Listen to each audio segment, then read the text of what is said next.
আমাদের এবারের গন্তব্য ভুবনেশ্বর। ভুবনেশ্বরকে বলা হয় টেম্পল সিটি অফ ইন্ডিয়া।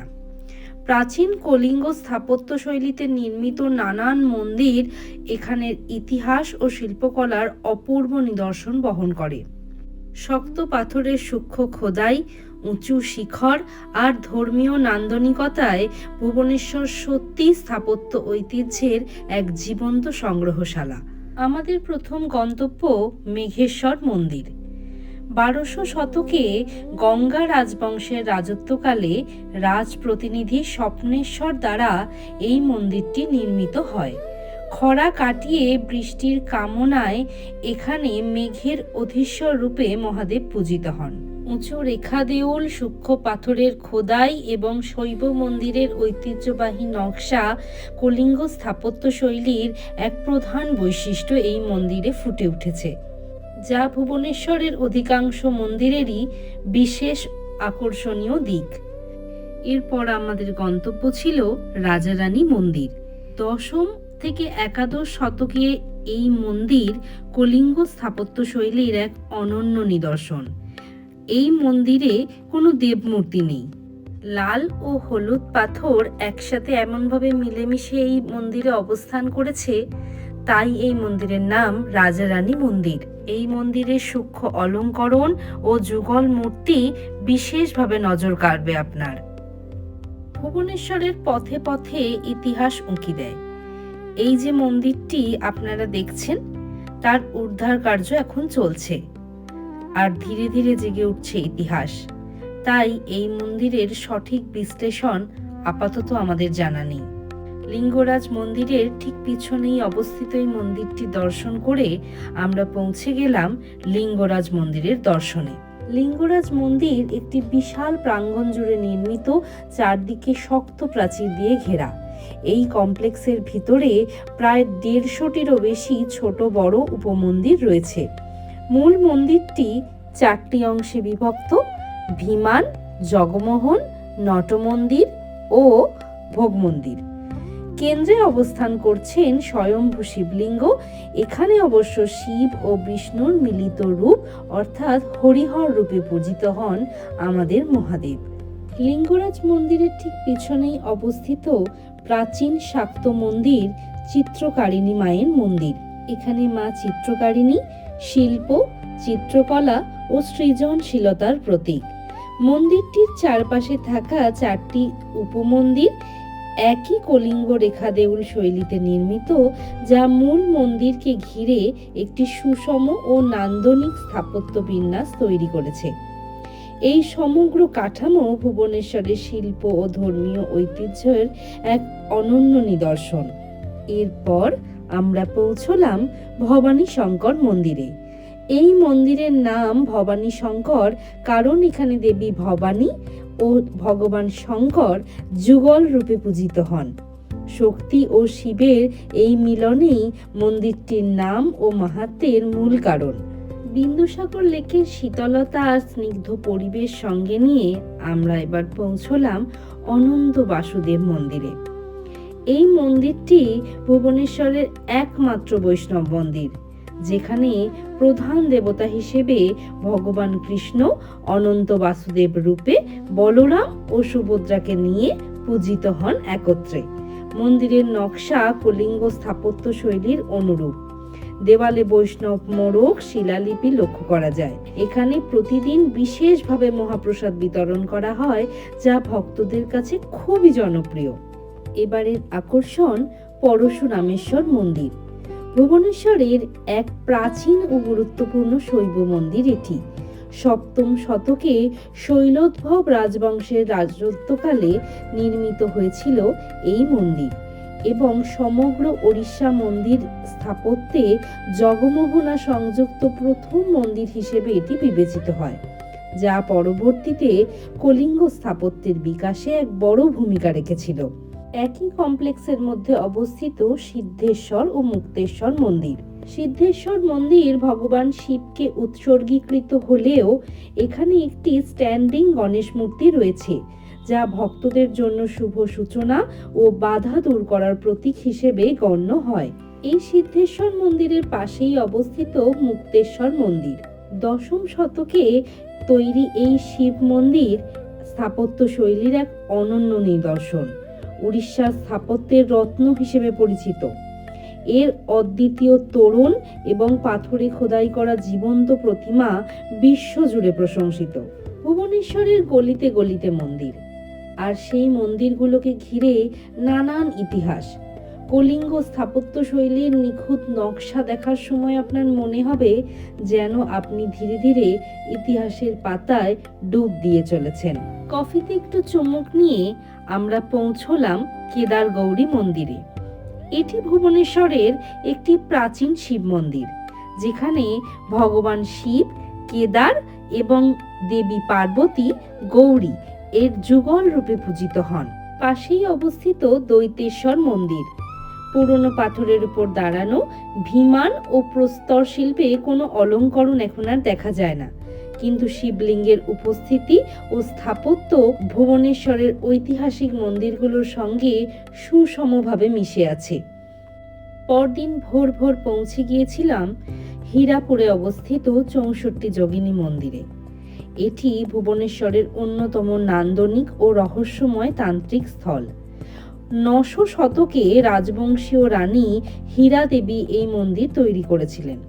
মন্দিরটি শিবলিঙ্গাকৃতি, ছাদবিহীন আকারে নির্মিত, যার আভ্যন্তরীণ দেওয়ালে 64টি নিখুঁত খোদাই করা যোগিনী প্রতিমা রয়েছে, যার কেন্দ্রে রয়েছেন মূল দেবী মহামায়া বা কালী। মূর্তির দর্শকদের বিশেষভাবে আকর্ষণ করে। এই অনন্য বিন্যাস ও তান্ত্রিক ঐতিহ্য ভুবনেশ্বরের স্থাপত্য ও আধ্যাত্মিক ঐতিহ্যের এক বিরল নিদর্শন। এরপর আবার আমরা পৌঁছে গিয়েছিলাম রামেশ্বর মন্দিরে। এই মন্দিরের নাম এসেছে রামায়ণের কাহিনী থেকে।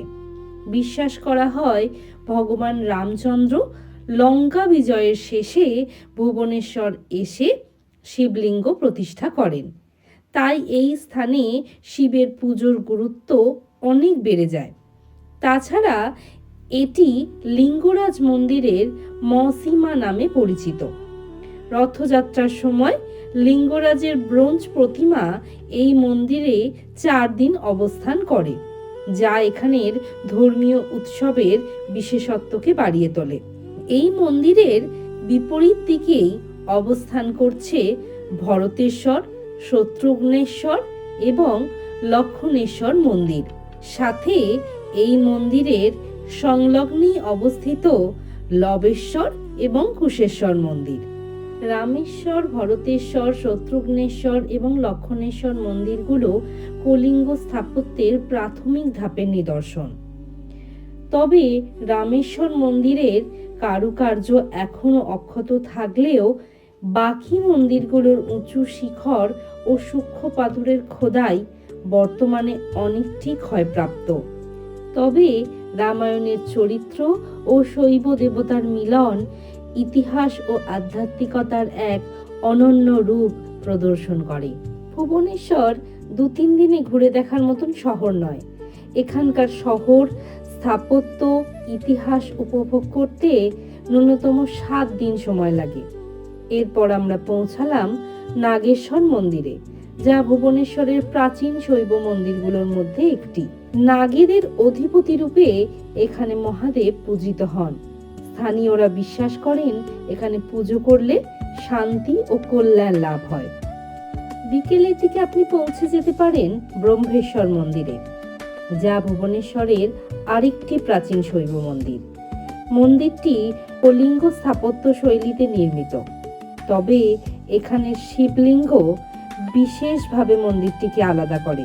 তবে এই মন্দিরের বিমান, জগমোহন এবং সূক্ষ্ম পাথরের খোদাই দর্শককে মুগ্ধ করবে।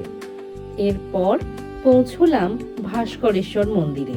1200 শতকে গঙ্গা রাজবংশের রাজত্বকালে তৈরি হয়েছিল এই মন্দির। সাধারণত ভুবনেশ্বরের মন্দিরগুলোর মতন জগমোহন নেই। এখানে আছে 2 তলার দেব দেউল, যা শিবলিঙ্গকে আবদ্ধ রাখে। 9 ফুটের বিশাল শিবলিঙ্গ এই মন্দিরে দর্শকদের মুগ্ধ করে। সকাল সকাল বিন্দুসাগর লেকের হাওয়া খেয়ে আপনি চলে যেতে পারেন উত্তরেশ্বর মন্দিরে। আসলে এটি একটি মন্দির কমপ্লেক্স, যেখানে একসাথে দাঁড়িয়ে রয়েছে অনেকগুলি শিব মন্দির। এরপর আমাদের গন্তব্য ছিল মার্কেন্ডেশ্বর মন্দির। মাঝে উড়িষ্যা স্পেশাল দই বড়া খেয়ে আমরা পৌঁছালাম মার্কেন্ডেশ্বর মন্দিরে। এই মন্দিরের ভিত্তি 10ম থেকে 11শ শতকের। বিশ্বাস করা হয় ঋষি মার্কেন্ডেয়র স্মরণে নির্মিত এটি, যিনি ভগবান শিবের প্রতি গভীর ভক্তিতে এখানে ধ্যান করেছিলেন। মন্দিরের কেন্দ্রে রয়েছে শিবলিঙ্গ এবং এটি কহরা বেদির সঙ্গে নির্মিত। মন্দিরের শিখর কিছুটা ভেঙে গেছে বটে, তবে প্রাচীন পাথরের গায়ে গাছপালা বেড়ে উঠেছে। এতে যেন ইতিহাসের ছোঁয়া আরো বেশি স্পষ্টভাবে অনুভূত হয়। মার্কেন্ডেশ্বর মন্দির দেখার পর আমাদের পরবর্তী গন্তব্য ছিল মোহিনী মন্দির। তবে মার্কেন্ডেশ্বর মন্দির থেকে ঠিক নিচে নেমেই দেখা মিলল নানান দেবদেবীদের। এরপর পথ চলতি কত স্থানে দেখা দিলেন মহাদেব। মহাদেবের দর্শন করে আমরা পৌঁছলাম মোহিনী দেবীর মন্দিরে। বিন্দুসাগর লেকের দক্ষিণ পাড়ে অবস্থিত একটি প্রাচীন মন্দির এটি। 9 শতকের অন্তর্গত এবং কলিঙ্গ স্থাপত্য শৈলীতে নির্মিত হলেও বহির্মুখে খুব বেশি শোভনায় ভরা নয় এটি। তবে মন্দিরের দেওয়ালে দেখা মিলবে আমাদের গণপতি বাপ্পা, কার্তিকেয় ও মায়ের। गौरी तनया धीमहि गजेशानाय भालचन्द्राय श्री गणेशाय धीमहि। এরপর আমরা পথে গৌরীশঙ্কর মন্দির এবং পাতালেশ্বর মন্দির দেখার পর রওনা দিলাম আমাদের পরবর্তী গন্তব্য বৈতাল মন্দিরের উদ্দেশ্যে। ওল্ড টাউন এলাকার একাম্র ক্ষেত্রে অবস্থিত বৈতাল মন্দির এবং শিশিরেশ্বর মন্দির এক স্থানে পাশাপাশি বিরাজমান। বৈতাল মন্দির ভুবনেশ্বরের অন্যতম প্রাচীন ও রহস্যময় মন্দির, যা 8ম শতকে নির্মিত। এটি বিরল খাকড়া দেউল শৈলীতে তৈরি এবং এখানে তান্ত্রিক রূপে চামুণ্ডা দেবী পূজিতা হন। বৈতাল মন্দিরের ঠিক পাশেই অবস্থিত শিশিরেশ্বর মন্দির। এটি মূলত একটি শিব মন্দির। এরপর আমরা দেখে নিলাম একে একে বৈরাঙ্গেশ্বর মন্দির, তারপর কটিলেশ্বর মন্দির এবং তারপরে স্বর্ণজলেশ্বর মন্দির। বিশ্বাস করা হয় যে এই কটিলেশ্বর মন্দিরের শিবলিঙ্গ দর্শন করলে 1 কোটি শিবলিঙ্গ দর্শনের সমতুল্য পুণ্য লাভ হয়। তাই জন্যই এই মন্দিরের নাম কটিলেশ্বর মন্দির। আবার স্বর্ণজলেশ্বর মন্দিরের ক্ষেত্রেও একটি কথিত আছে, যেমন এই এলাকায় আগে পবিত্র জলকুণ্ড ছিল। এই কুণ্ডের জল স্বর্ণের মতন পবিত্র ও শক্তিধর। কলিঙ্গ স্থাপত্য শৈলীতে নির্মিত এই সব কটি মন্দিরেই শিব পূজা ও ধর্মীয় আচার অনুষ্ঠানের জন্য এগুলি বিশেষভাবে গুরুত্বপূর্ণ। পরদিন ভোর ভোর পৌঁছে যেতে পারেন ভুবনেশ্বরের আরেকটি প্রাচীন মন্দির কপিলেশ্বরের মন্দিরে। ঋষি কপিলের নাম অনুসারেই এই মন্দিরের নাম হয় কপিলেশ্বর। কথিত আছে সুপারি বেঁধে এই মন্দিরে মানত করলে সকল মনোবাঞ্ছা পূর্ণ হয়। এছাড়াও এই মন্দিরে কালভৈরব ও মায়ের দর্শন করবার পর আপনি প্রবেশ করতে পারবেন আসল কপিলেশ্বর মন্দিরে। আপনারা কি জানেন এটি পৃথিবীর একমাত্র মন্দির যেখানে আমাদের মহাদেব স্বয়ং নিঃশ্বাস নেন? দেখুন, ধূপের ধোঁয়া এক প্রশ্বাস রূপে বহিরাগত হয় এবং অপরবার নিঃশ্বাস রূপে অন্তর্গত হয়। কি অলৌকিক, তাই না? এরপর জীব সেবায় শিব সেবার কর্তব্য পালন করে আপনি যেতে পারেন আপনার পরবর্তী গন্তব্যে। এই মন্দিরে এরপর দেখা মিলবে জড়েশ্বর মহাদেবের। কোনো মানুষের প্রবল জ্বরজারি হলে এই জলেশ্বর মহাদেবের মাথায় জল অভিষেক করলে তিনি কেড়ে নেন সমস্ত জ্বর এবং মানুষ সুস্থ হয়ে ওঠেন। এই মন্দির সংলগ্ন জলকুণ্ডে আপনি মাছ, হাঁসকে খাওয়াতে পারেন সামান্য পয়সার খই। কি খুশি হবে তারা, আপনার মন ভরে উঠবে অসম্ভব প্রশান্তিতে। এরপর আমাদের শেষ গন্তব্য ভৃঙ্গেশ্বর শিব মন্দির। ধৌলির পাদদেশে অবস্থিত এই শিব মন্দির 1200 শতকের প্রাচীন শৈব মন্দির। ভুবনেশ্বরের খাটুয়াপাড়া গ্রামে অবস্থিত এই মন্দিরটি পশ্চিমমুখী, যেখানে প্রধান উপাস্য একটি বৃত্তাকার জনিপীঠ, যার মাঝখানে জল নিষ্কাশনের ছিদ্র রয়েছে। হালকা ধূসর বেলেপাথরে নির্মিত এই মন্দিরটি পুরনো উপকরণ ব্যবহার করেই নিচ থেকে ওপর পর্যন্ত সংস্কার ও পুনর্নির্মাণ করা হয়। ইতিহাস, স্থাপত্য আর আধ্যাত্মিকতার শান্ত মেলবন্ধনে এই মন্দিরটিকে সর্বদা বিশেষ করে তোলে। ভুবনেশ্বর কোনো সাধারণ শহর নয়, এটা একটা জীবন্ত ইতিহাস। গলিতে গলিতে ছড়িয়ে থাকা মন্দির, কলিঙ্গ স্থাপত্যের নিঃশব্দ ভাষা আর হাজার হাজার বছরের বিশ্বাস, সব মিলিয়েই এই শহরকে বুঝতে সময় লাগে, অনুভব লাগে। আজকের মতো আমাদের যাত্রা শেষ, কিন্তু ভুবনেশ্বরের গল্প কখনোই শেষ হয় না। আবার ফিরে আসার অপেক্ষায় থেকে যায়। ধন্যবাদ।